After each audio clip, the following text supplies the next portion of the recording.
C'est curieux ce que certains mots auxquels on n'attachait aucune importance quand on les a entendus, on arrive à prendre, au bout d'un certain temps, une signification presque centrale. Et je pense à la phrase que m'a dite un ami, il y a 25 ans, oui, c'était en 40, en pleine débâcle, à Vichy.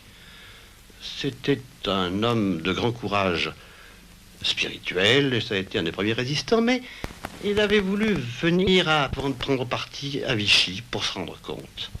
Vois-tu, me disait-il, avant d'être un homme d'affirmation, je suis un homme de compréhension.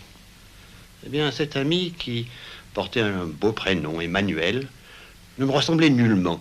Eh bien, sa boutade est devenue pour moi une sorte de devise personnelle que je dis en plaisantant, mais au fond, et qui est, à mon sens, la définition la plus sérieuse de l'intelligence. L'intelligence, c'est comprendre avant d'affirmer.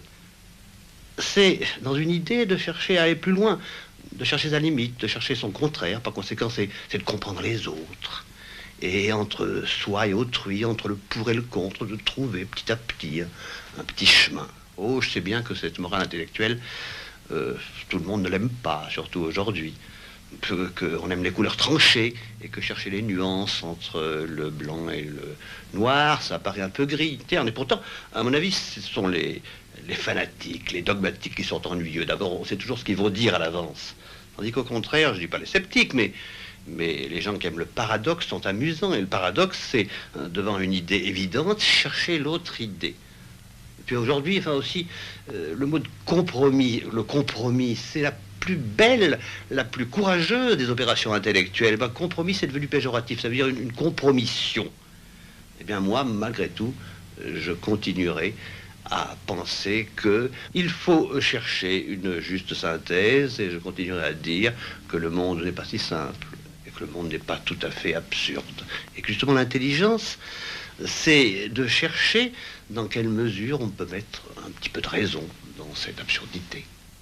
Est-ce que vous savez, madame, que vous m'avez fait penser, bien que vous soyez châtain-clair, à une jolie rousse. La jolie rousse, c'est un poème d'Apollinaire.